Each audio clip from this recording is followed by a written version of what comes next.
The waves roared like thunder, tearing across the beach as bystanders screamed and pointed toward the ocean. A young woman's pale hand broke the surface once, then vanished under again. Without hesitation, Ethan, a 36-year-old single dad, tossed his jacket aside and sprinted straight into the raging surf. His son, Tyler, only 10, shouted from the shoreline, "Dad, please don't!" But Ethan didn't stop. He plunged into the freezing water, fighting the current, lungs burning, until his fingers finally grasped hers. Dragging her against the crushing tide, he broke back to the shore, collapsing with her lifeless body in his arms. And when she opened her eyes, the entire crowd went silent. Before we dive in, drop a comment with where you're watching from, and don't forget to hit subscribe for more videos like this. Let's begin. "Move back!" Ethan barked, pressing against her chest in desperate rhythm, water spilling from her lips. Tyler knelt beside him, eyes wide, whispering, "Dad, she's not breathing." The crowd's panic swelled. But then, a sputter, a cough. Her eyes flickered open, glassy and confused, locking on Ethan's face like she was seeing a ghost. "Ma'am, you're okay. You're safe now," Ethan reassured, voice trembling but steady. He wrapped her in his jacket, ignoring his own shivers, and whispered, "You're not alone. I've got you." Gasps rippled through the bystanders as someone shouted, "Wait, isn't that—" Phones came out, flashes sparking. But Ethan didn't care who she was. He only saw a terrified woman on the edge of breaking. Her hand clutched his sleeve with surprising strength. Why would you risk your life for me?" she whispered, voice raw with salt and fear. Ethan met her gaze, weary but unwavering. "Because no one deserves to drown, inside or out." His words weren't just about the ocean. They were about life, heartbreak, the battles unseen. She trembled, not just from cold but from recognition, like his kindness had cut through walls she'd built for years. Tyler leaned closer from Avalon Lights. Isla's eyes darted, panic rising again, but different this time. Recognition always came with a price. She shrank into Ethan's jacket, flinching at the first sound of shutters. He shifted, broad shoulders blocking the lenses without a second thought. "Back up," Ethan said evenly. "Give her space." "Sir, just one shot." A man pushed forward, camera up. "It'll be a better shot if she's breathing," Ethan answered, not raising his voice, just letting the words land. "Move." For a beat, they did. The spell of his calm broke the frenzy. A lifeguard knelt, checking Isla's pulse and asking questions. Name, pain level, dizziness. Ethan answered the ones she couldn't, all while keeping his body between her and the growing ring of phones. Tyler edged closer, clutching the towel like a banner. "You can have my hoodie too," he offered, cheeks red. "It's got a dinosaur on it. Dinosaurs are brave." Isla's mouth shook into a real smile. "That's unbelievably kind." The lifeguard nodded. "She needs an ambulance. Hypothermia risk, possible secondary drowning." He raised his radio. Sirens wailed faintly inland. At the word ambulance, Isla's fingers clenched the jacket zipper. "No hospitals," she whispered. "Please." Ethan lowered his head close so only she could hear. "You don't have to explain anything to me. But breathing stays non-negotiable. We'll do this the quiet way, okay?" Her lip trembled. "Okay." He looked to the lifeguard. "We'll meet the EMTs at the access road, away from the crowd." Together they formed a moving wall, Ethan on one side, the lifeguard on the other, Tyler trotting ahead like a lantern bearer, telling people, "Make a lane, please." Kindness multiplied. A gray-haired man offered his thermos. A college girl ran and returned with a dry blanket. A mom shushed her curious kids and taught them how to hold hands so the path stayed open. Halfway up the beach, a black SUV screeched to a stop, brakes chirping. A man in a the narrative before this gets messy. He turned to Isla, voice dipping into a coaxing murmur. "We'll say it was a sudden dip, no danger. You stayed by the shore. A few serene photos later and we're done." Isla stared at the sand. "I was drowning, Brent." He lowered his voice further. "Language like that triggers headlines. Headlines trigger lost deals. Say nothing until I script it." Ethan saw it then, the old fear creeping over her like kelp, sticky, suffocating. He crouched to catch her eyes. "You get to tell the truth," he said, each word steady as a heartbeat. "Not because of me, because it's yours." Brent snorted. "That's not how this industry works." He looked at Tyler and softened his timbre, paternal and false. "Little man, your dad means well, but this is adult business." Tyler didn't flinch. "Adult business should include telling the truth," he said. "That's what my teacher says." "Smart kid," Ethan murmured. Sirens rolled closer. Brent stepped in, whisper fast. "If you insist on this path, Isla, we'll pivot. But understand, if footage of you being dragged from the waves goes viral, your contract with Halcyon—" "Stop," she said, surprising herself with the steel that cut through the word. She took a breath, wavered, and caught Ethan's sleeve again as if it were a rung on a ladder. "I don't want to live like a press release anymore." The EMTs arrived with a soft focus of competence, warm blankets, oxygen, gentle questions. One of them recognized her and didn't let it show. Professionalism can be its own kindness. They guided her toward the access road, but Isla hesitated, looking between the ambulance and Brent's SUV like two versions of her life. Ethan kept his voice low. "Hospital, quick check. Then you decide what's next. One step at a time." She nodded. Would you and Tyler come?" Tyler's eyes popped. "In an ambulance?" "Front seat," the EMT said, smiling. "No sirens. Promise." Brent glided alongside, still smiling for some invisible camera. "We can meet you there. Isla, remember, silence helps us." She looked smaller without the world's expectations sitting on her shoulders, and somehow taller, too. "They're keeping me for observation for a bit," she said. Then to Tyler, "I asked for dinosaur pudding. They said no, but I tried." Tyler grinned. "Hospitals should fix that."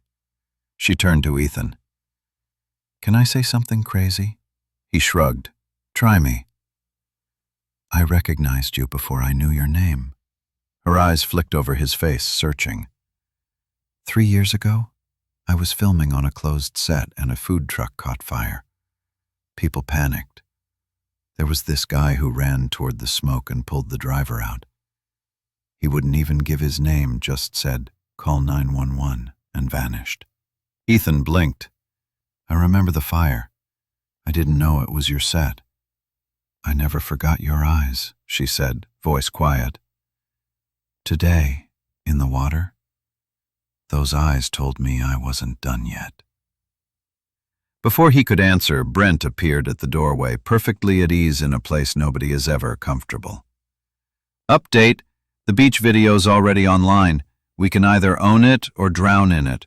The studio wants a controlled statement in 30 minutes. We'll position Ethan as a local good Samaritan.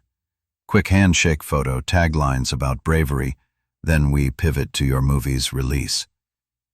He paused, measuring Ethan. "We'll also need an NDA for our friend here. Standard." Ethan stood. "I don't need my name in your statement, and I don't sign things I don't believe." Brent smiled like a blade. "A noble stance. But nobility doesn't pay mortgages. Think of your son. Tyler's head snapped up. My dad thinks of me all the time. Isla's jaw set. Brent, stop. She stepped between them, the IV line tugging slightly, dignity unshaken. Today is not about optics. It's about truth. I went into the ocean because I wanted silence I couldn't find anywhere else. I underestimated the current. He saved me. We don't spin that. Brent kept smiling, but his eyes chilled. If you alienate the studio, the insurance clause triggers. Your last 2 months of work go unpaid. Ethan glanced at Isla. Often see in 10 months. If you need a story, let it be this.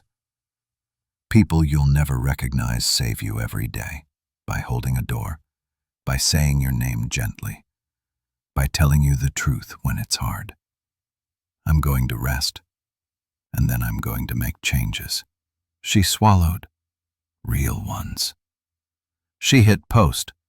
Brent's phone vibrated immediately, then again, and again, like a hive kicking to life. He watched the screen, baffled. It's trending. Comments are emotional. Brands love it.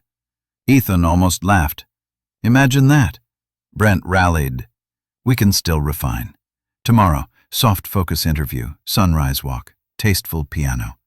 Ethan, you'll stand in the background. Heroic silhouettes test well. Tyler frowned. He's not a silhouette. Isla tied the gown tighter, her posture settling into a decision. No piano, no silhouette. Brent, I'm not your product. She looked to Ethan. Can I borrow your honesty for one more thing? Depends what it costs, he said. Dinner, she said simply. For you and Tyler. Not fancy. A place where people look at each other instead of their phones. I owe you thanks, and I want to say it without a stage. Tyler glanced at his dad, hopeful. Ethan considered the calculations that had governed his life since he became a father. Budget, bedtime, boundaries. Then he remembered the way Isla's hand had found his sleeve in the surf, the wordless request not to be left behind. Okay, he said, but only if you let my kid pick the dessert. Deal, she said, a real laugh breaking through. Brent stepped back, recalculating, already drafting new angles none of them would ever read. I'll arrange. No, Isla said. We'll arrange. The curtain rustled as a nurse entered with discharge notes for later. Outside, a TV in the waiting room murmured, Actress Isla Rowan posts unscripted video from hospital. Inside, the air felt different, like a tide had turned without fanfare. Ethan glanced at Isla's phone lighting up again and handed it to her. Your world's loud, he said. You sure you want us inside it? And fresh coffee. It was a place where no one asked for autographs because no one expected celebrities to walk through its squeaky door. Ethan slid into the booth first, Tyler bouncing beside him with a grin that couldn't hide his excitement. A moment later, Isla appeared, hair pulled into a messy braid, dressed in jeans and a soft sweater that made her look like someone you could actually talk to. Tyler whispered, loud enough for Ethan to hear, She doesn't look like the TV. Isla chuckled, sliding in across from them. That's the nicest thing I've heard in years. For the first few minutes, they ate quietly. Tyler stacked syrup-soaked pancakes into a tower. Ethan watched Isla closely. She wasn't trembling anymore. Her shoulders had dropped an inch. Her laugh was unguarded, and she didn't flinch when the waitress poured water. Finally, she set down her fork. You know, Brent called me 12 times today. He says I'm wrecking my brand. My agent says I've lit a match to $1 million contract. She met Ethan's eyes. But for the first time in my life, I don't care. Ethan leaned back. Then what do you care about? Breathing, she said. Eating food that tastes like food. Talking to people who don't want something from me. Her voice softened. And remembering what it feels like to be saved without a headline attached. The honesty in her voice silenced Ethan for a moment. He'd heard confessions before, from war buddies, from strangers on night shifts, but this was different. This was someone clawing their way back to life. Tyler piped up through a mouthful of pancake. "You saved her, Dad. You're like Batman." Ethan smirked. "Batman doesn't pay the light bill, kid." Isla laughed. "Your son's right, though. You didn't just save me from the water, you saved me from disappearing." The laughter faded, and something heavier settled between them. She reached across the table, fingers brushing Ethan's knuckles. "Can I tell you why I went into that water?" Ethan gave a slow nod. "I wasn't trying to die," she said carefully, words trembling but steady. "I just wanted to feel nothing. Silence. No cam. Kid, I don't know if I'd have made it." He ruffled Tyler's hair. "He gave me something to fight for." That confession cracked something open in Isla. She wasn't the only one living behind glass. "Maybe that's why I trust you," she said quietly. "You don't look at me like a product. You look at me like a person who almost drowned." Their eyes held for a moment that stretched, then broke only when Tyler declared, "I vote dessert now." The waitress brought out 3 slices of pie, cherry for Isla, pecan for Ethan, and chocolate for Tyler. The moment felt almost ordinary, almost like family. But ordinary didn't last. Halfway through the pie, Isla's phone lit up again. This time she didn't silence it. She answered. Brent's voice carried even through the receiver, sharp, insistent, oily. "You think a little viral sob story makes you powerful? You're finished, Isla. Studios don't want unstable actresses, they want perfection. Sign the statement or pack your bags." Isla's hand trembled, but she didn't fold. She set the phone on speaker and said, steady and clear, "Then I'll pack my bags, because I'd rather be finished than fake." She hung up before Brent could respond. For a beat, the booth was silent. Then Tyler started clapping. "That was awesome." Isla exhaled a laugh through tears. "Maybe it was." Ethan leaned forward, voice low but proud. "That was strong. That was you taking your life back." She nodded. "Maybe tomorrow I'll regret it, but right now I feel alive." The diner door jingled as someone left, cold air brushing in. Isla didn't flinch this time. She lifted her fork, took another bite of pie, and smiled at Ethan and Tyler. "This," she whispered, "feels like the first real meal of my life." And in that moment, it wasn't about waves or headlines or contracts. It was about 3 people sitting in a booth, learning that survival wasn't the end of the story. It was the beginning.